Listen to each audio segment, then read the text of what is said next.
I pledge allegiance to the flag of the United States of America and to the republic for which it stands, one nation under God, indivisible, with liberty and justice for all. Welcome to the Vietnam Veterans News Podcast. News of interest about Vietnam veterans from a Vietnam veteran. Now here's your host, Mac Payne.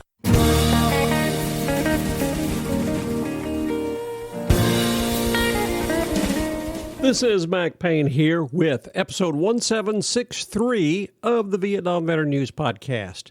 News about the Vietnam War and the brave veterans who served there, as told to you by yours truly, a Vietnam veteran.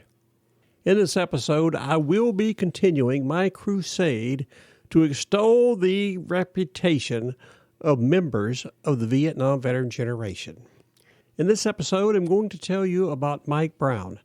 Mike Brown lives up in Oswego, New York, which is located on the coast of Lake Ontario, about midway between Rochester, New York, and my favorite, Watertown, New York.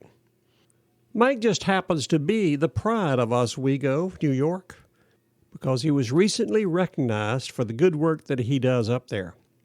Mike was a Vietnam veteran who served 2 tours over there in the U.S. Navy. He was in the Seabees. The Seabees were a group of those people like Army engineers who actually build things. In his 2 years over there, he was a heavy equipment operator and participated in building such things as hospitals, air bases, and drilling wells. Recently, there was a story about Mike Brown that appeared on the NNY 360 website. That stands for Northern New York. That website is powered by the Watertown Daily Times and Northern New York newspapers. That's a beautiful part of the country up there, and they have some great Vietnam veterans living in that region. Mike Brown is one of them. I'm going to share the story about Mike that was titled, Mike Brown Provides Skill, Ingenuity, Daring Do to H. Lee White Maritime Museum in Oswego. There is no byline on this story. After you hear this story about Mike Brown, you'll probably be doing the same thing I did when I read it. I was scratching my head and wondered, how could those misguided anti-war protesters back in the day who said bad things about these veterans, like Mike Brown, when they returned home, be so wrong? These veterans who served in Vietnam are, in fact, members of a generation of Americans that is as great as any that ever heeded the call of duty from its country. They went over and served in Vietnam under difficult and trying and dangerous circumstances. When they came home, the vast majority of them continued serving their country and made it better because when they arrived back from that war, they were older, wiser, stronger, and better able to deal with adversities than their non-Vietnam veteran contemporaries, thereby making them even more able to contribute to the country, which most of them did, including Mike Brown. Mike had a very interesting history. When you read it, you think, wow, this guy did a lot for his community wherever he was living. You will see that he helps verify what I always say about the greatness of the Vietnam veteran generation. Let's take a look at this story about Vietnam veteran Mike Brown. Dateline, Oswego, New York. When Mike Brown disembarked on a World War II troop transport ship onto the beach at Da Nang, Vietnam in early 1965, he could never have imagined that one day he would be in the Oswego harbor hanging off the side of a historic World War II tug from the D-Day invasion of Normandy. Vietnam veterans get the job done.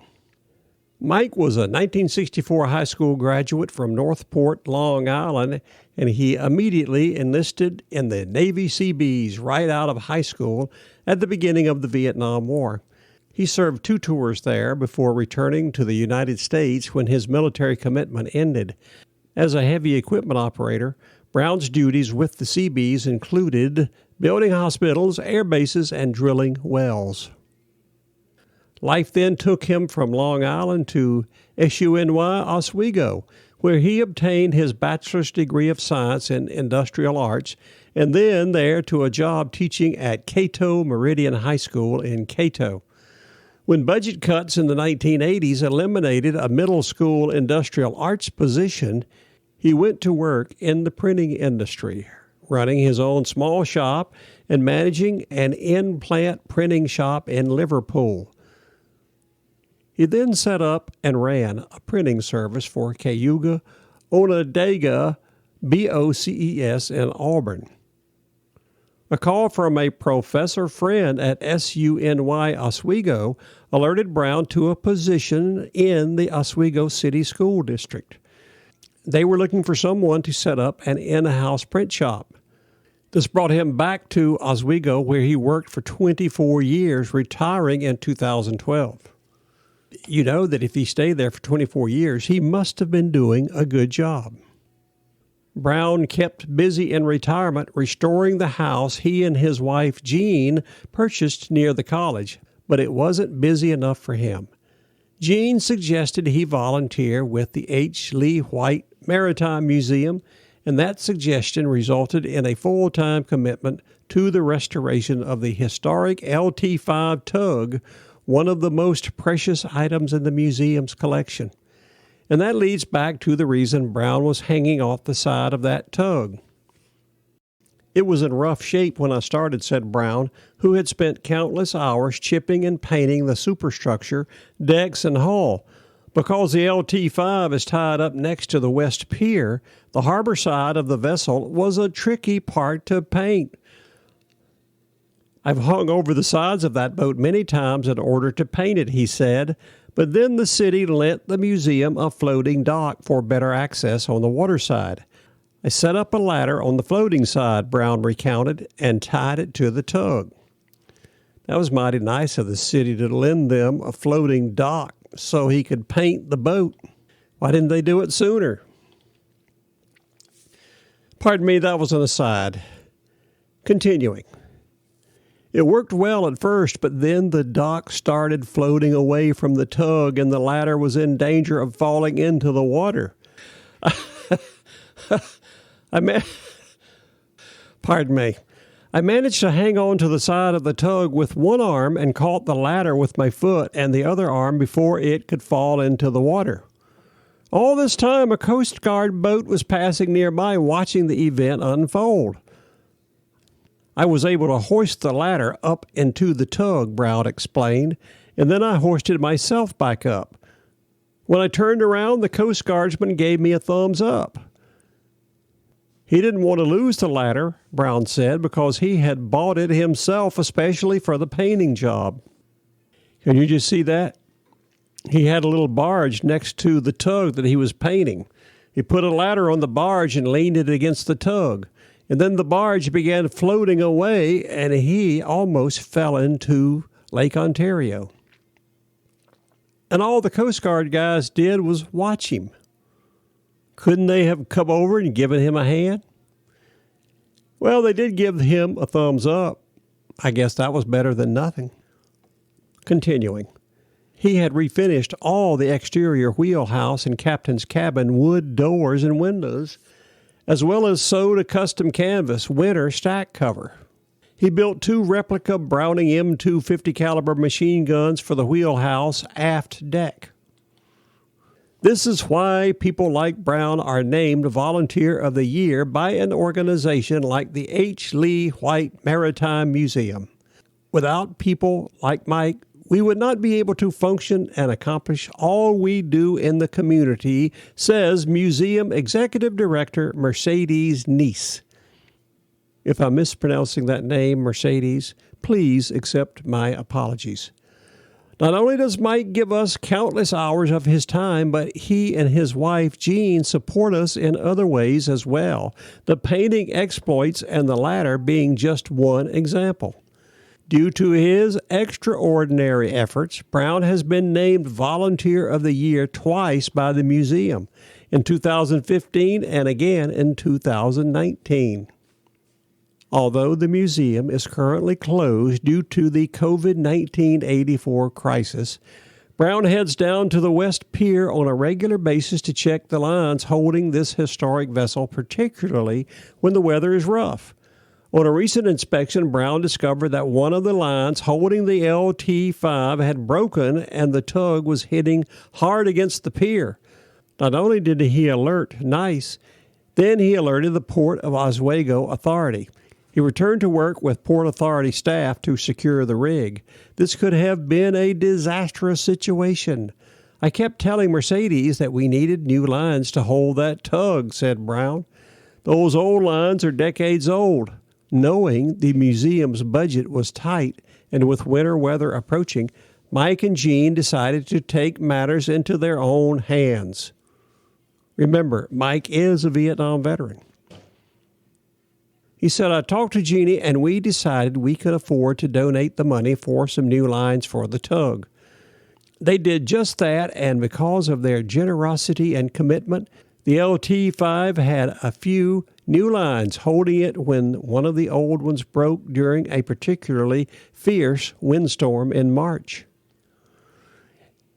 In addition to his work on the LT5, Brown puts his experience as an educator to work giving tours.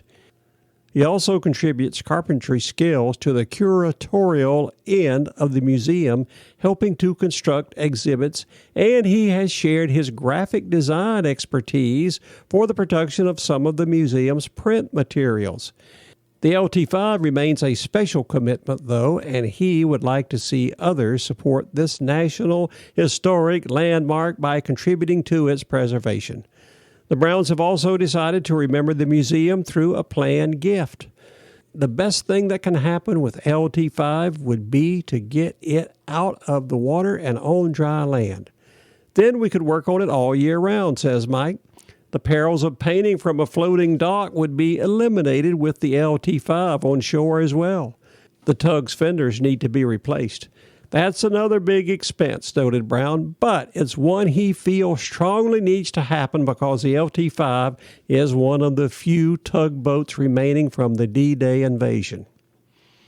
Here, Mike. I agree with you. We need to keep those objects from our history in good shape, so we will remember. Continuing. Meantime, Mike continues work on the restoration. The interior of the tug still needs work, he says. With better weather on the horizon, expect to see him back on the West Pier, paint and paintbrush in hand, making certain that the treasure of the H. Lee White Maritime Museum's collection will be available to communicate the unique history of World War II's invasion of Normandy for years to come. If people would like to join Brown as a volunteer, or if people would like to contribute to the preservation of this important historic vessel, or to the H. Lee White Maritime Museum, contact the museum's executive director, Mercedes Neese, at 315-342-0480 for the variety of ways people can donate or leave a legacy gift to benefit generations to come. You can find out more about the museum at their website, which is hlwmm.org, or visit them on Facebook at facebook.com/HLWMM. Now, don't worry about trying to get down those phone numbers, names, and websites if you're driving along Highway 104 up there. We don't want you to take a risk just trying to record an address, phone number, or website for your convenience. All that information will be over on the show notes for episode 1763 at the Vietnam Veteran News Podcast website. All you have to do is type in VietnamVeteranNews.com and it'll pop right up. Go on over there and check it out. There's some interesting things over there I think you might find worthy of your time. In this case here, something that would be worthy of your time if you live in the Oswego neighborhood is to go over there and give Mike Brown a hand. He's a retired teacher. He goes out there all day with a paintbrush and a paint bucket, painting that tug, sometimes in rough weather. Give him a hand. He can use painters, carpenters, whatever, because it's so important to get that World War II tug fixed up in A1 condition. Also, if you got $1 or $2 laying around, why don't you contribute it to the museum? Doesn't have to be $10,000. Doesn't have to be $1,000. Doesn't have to be $100. They would appreciate donations of $5 or $10 or $20. They all add up. It's very important to do that because it's part of our heritage. Something else that is part of our heritage is the reputation of the Vietnam veterans. It's a wonderful reputation. They have been spending the last 50 years proving that all those stupid anti-war protesters, they called them names and did terrible things to them when they returned to this country. After serving over there, they're proving all of those people to be badly mistaken. I just hope that those people realize the error of their ways and they go out and find a Vietnam veteran somewhere. Mike Brown would be a good one if you live up in the Oswego, New York area. Go find them, shake their hand and say thank you, and I'm sorry for being such a dumbass when I said those terrible things to you and the rest when you came home from Vietnam. I have finally seen the error of my ways. Let's hope they do that. If you were one of those protesters back then, why don't you do that? Go find a Vietnam veteran and thank him. It'd do you and the veteran a lot of good. That's my opinion, and I'm sticking to it. This is Mac Payne closing out episode 1763 of the Vietnam Veteran News Podcast. Thank you so much for coming to listen to these programs. You are cordially invited to return again soon and often to listen to more that will be coming your way on this podcast. I just want to let you know, just a personal message from me to you. I've got some very interesting guests coming up in the near future. John Shoemaker is going to come back and tell us some more war stories from his time with the 196th Infantry Brigade over there in Vietnam. We got somebody else coming on from Waco, Texas, that's going to tell us about an incredible program they do out there to honor our veterans. And then I have a very nice lady from Concord, North Carolina, that's coming on later this month to tell me about a book she has just written about her brother who served in Vietnam, and it has to do with pennies. I think you're going to find it very interesting. Again, thanks for listening. Come again soon and often to the Vietnam Veteran News Podcast.